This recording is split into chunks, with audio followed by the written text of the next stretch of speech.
Sebelum menonton video ini, jangan lupa dukung channel ini dengan cara subscribe, like, dan share. Halo semuanya. Oke, lanjut lagi ke materi berikutnya. Kemarin kita sudah mempelajari tentang perulangan, kemudian ada perulangan bersarang. Kemudian lanjut lagi ke array. Nanti di sini ada array 1 dimensi, ada array 2 dimensi. Bedanya apa sih? Kalau array 1 dimensi berarti hanya menggunakan satu perulangan. Kalau array multidimensi atau 2 dimensi itu berarti menggunakan lebih dari satu perulangan. Berarti maksudnya adalah menggunakan nested loop. Oke, apa itu array? Kita langsung create new project saja, supaya nanti kita langsung pelajari bersama-sama. Oke, pertama kita tetap menggunakan new project, kemudian console application, kemudian kita next, kemudian saya buat array 1D misalkan. Satu dimensi dulu, kemudian kita next, kemudian kita finish. Jadi dari sini nanti gimana caranya kita membuat sebuah array 1 dimensi. Oke, array itu sebenarnya apa sih? Oke, ada gambaran pertama yaitu tentang bagaimana cara penggunaan array. Array itu digunakan ketika kita menggunakan data yang sama tetapi data tersebut banyak. Contoh, kayak data mahasiswa, nama-nama mahasiswa. Itu kalau kita buat MHS1, nama MHS1, NM, MHS2, dan seterusnya.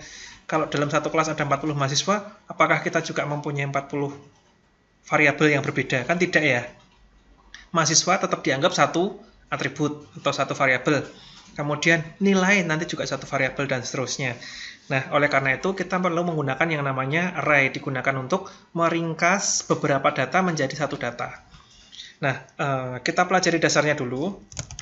Contoh seperti di sini, kita buat namanya array, misalkan saya buat AR. AR saya buat batasannya misalkan di dalam array tersebut ada 5 buah data. Nah, 5 buah data itu apa? Saya buat dulu misalkan dalam bentuk angka, berarti 1, pemisahnya adalah koma ya, 2, 3, 4, 5. Oke, kemudian titik, koma. Nah, ini yang kita sebut array. Berarti array isinya adalah 5, indeksnya dimulai dari indeks ke 0 hingga indeks ke 4. Isi datanya adalah 1, 2, 3, 4, 5. Indeks dari sini berarti dimulai dari indeks 0. 0 berarti ini 1, ini 2, indeks 2, ini indeks 3, indeks 4. Berarti nanti ada 0 sampai dengan 4. Oke, kalau untuk menampilkan, berarti kita tinggal menggunakan for. For apa? For variabel. Nah, variabelnya apa sih? Kita buat integer, misalkan kita buat A. Berarti for A sama dengan 0, kemudian titik koma, A kurang dari 5. Kemudian A plus plus. Nah, dari sini kita buat tampil saja cout. Cout-nya adalah A. Kemudian kita kasih petik untuk spasinya ya, dikasih spasi 1 gini ya, biar nanti tidak bersinggungan atau tidak saling berdekatan. Oke, kita cek. Oke, 0, 1, 2, 3, 4. Kalau kita mencetaknya indeksnya berarti 0, 1, 2, 3, 4. Nah, yang ingin kita cetak apa? Nilainya, yaitu 1, 2, 3, 4, 5. Berarti caranya adalah kita cetak yaitu AR, itu nama array-nya. Kemudian ada kurung siku buka, kurung siku tutup. Isinya adalah ini ya. Oke, sampai di sini kita cek lagi. Oke, ini 1, 2, 3, 4, 5. Berarti ini adalah isi dari array-nya. Kalau ini misalkan saya ganti 10, berarti tinggal ini ganti 10. Kita coba lagi. Apakah sudah sama? Berarti sudah 10, 2, 3, 4, 5. Oke, mudah ya.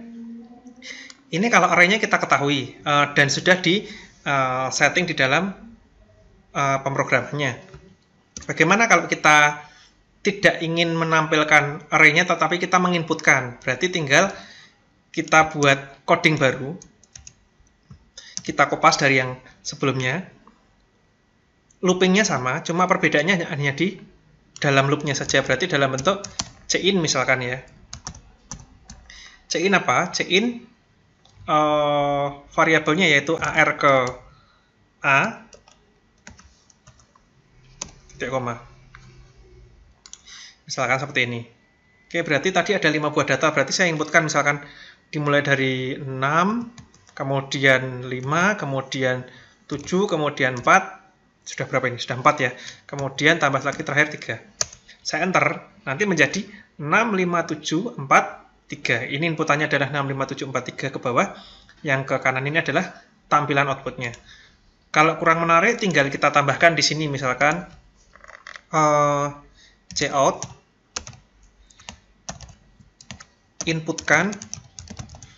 inputkan nilai array sama dengan petik kemudian titik koma.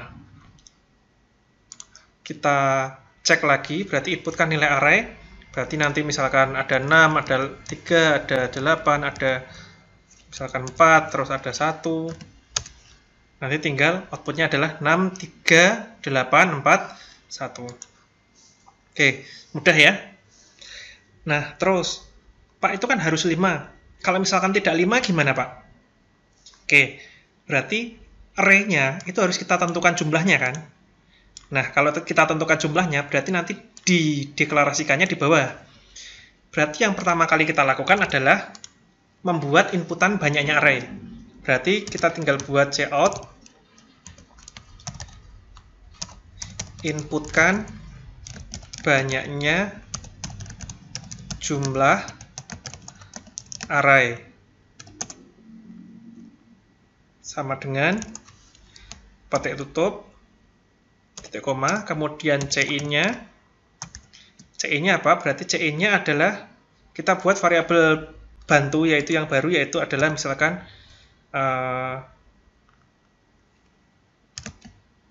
BYK atau banyak array underscore BYK underscore AR, berarti banyak array. Nah, dari sini kita buat BYK underscore AR, kita titik koma. Nah, terus setelah banyak array-nya kita inputkan, nah ini baru kita deklarasikan di sini. Ini kita cut, kita taruh di bawahnya. Berarti AR dari apa? AR yang isinya adalah banyak array. Jadi nanti banyak array-nya nanti berapa, langsung dimasukkan ke dalam variabel array dengan tipe data adalah integer. Oke. Ini berarti saya enter ke bawah biar nanti ada jeda. Kemudian yang diubah kemudian adalah apa? Ini. Batas maksimumnya adalah juga banyaknya array. Ini juga banyaknya array. Oke, supaya nanti tercetaknya, kalau misalkan inputannya cuma banyaknya array-nya diminta untuk 3 menginput, inputannya 3, berarti ya nanti menampilkan juga 3 saja. Oke, kita coba running. Misalkan saya ingin menginputkan banyaknya array cuma 4 misalkan. Berarti 3, 4, 5, 6. Misalkan seperti ini. Nah, otomatis nanti inputannya juga sudah 4 saja. Tampilan outputnya juga 3, 4, 5, 6. Nah, seperti itu ya. Ini adalah codingnya. Berarti cin adalah banyak array di sini nanti digunakan untuk total maksimal dari array-nya berapa. Kemudian loopingnya juga dimulai dari 0 hingga kurang dari banyak array. Kalau tampilannya seperti ini ya, masih sama. Oke. Kita sudah tahu ya menghitung banyaknya array. Misalkan nih saya buat 1, 2, maaf, ini banyaknya array kok 1 ya. Saya coba lagi aja yang baru. Misalkan banyaknya array 6. Nanti inputannya saya buat urut 1, 2, 3, 4, 5, 6. Oke, berarti nanti juga tampilannya juga sudah ada 1, 2, 3, 4, 5, 6. Nah, muncul pertanyaan berikutnya. Bagaimana caranya menjumlahkan ke semua nilai yang sudah diinputkan tadi di dalam array? Oke, lanjut. Bagaimana cara menghitung banyaknya atau menghitung jumlah? Kita buat variabel bantu adalah misalkan total, misalkan seperti ini. Kemudian di total itu berarti kita akan menampilkan banyaknya array-nya. Kemudian nanti di sini kita rumusnya di mana sih? Rumusnya di dalam outputnya saja. Berarti di sini total sama dengan total plus apa? Plus array ke A. Maksudnya apa di sini? Nilai total itu berapa, kemudian sama dengan total plus A. Nah, ini masih belum tepat ya.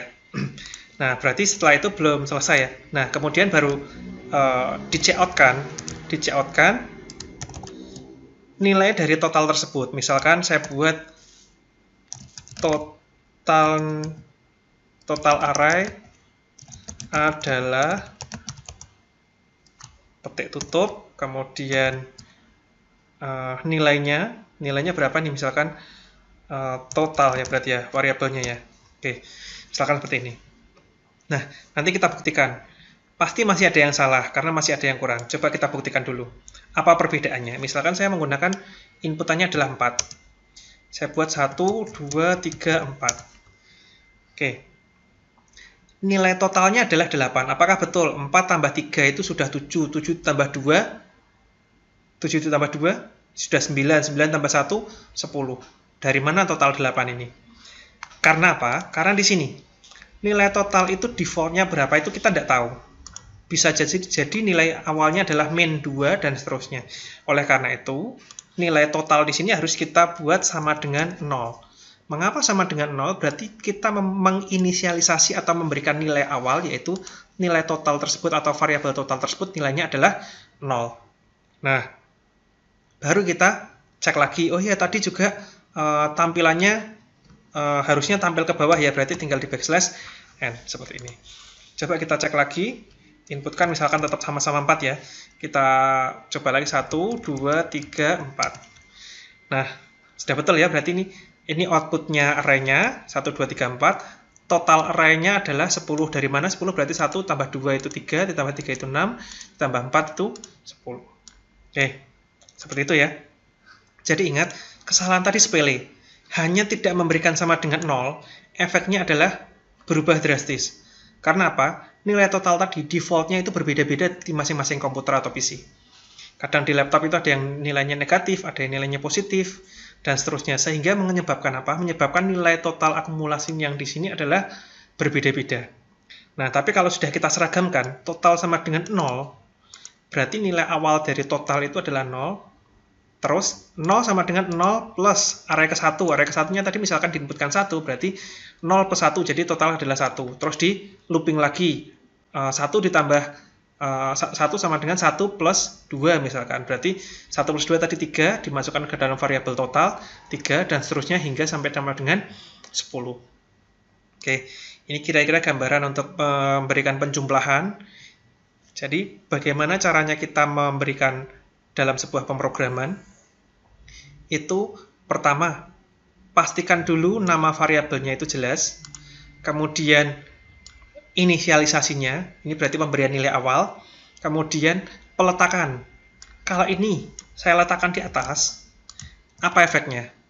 Misalkan saya taruh di sini. Hanya masalah peletakan ya, saya tidak mengubah coding. Ketika saya running, selesai. Kenapa? Karena codingnya masih ada yang kurang tepat. Karena ini banyak array tadi tidak jelas itu berapa.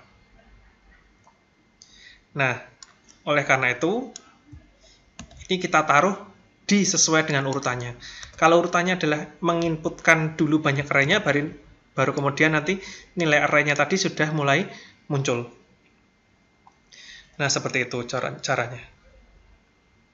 Oke ya, sudah jelas ya. Ya, nanti kalau belum jelas, kita diskusikan lagi di pertemuan berikutnya. Oke, terima kasih.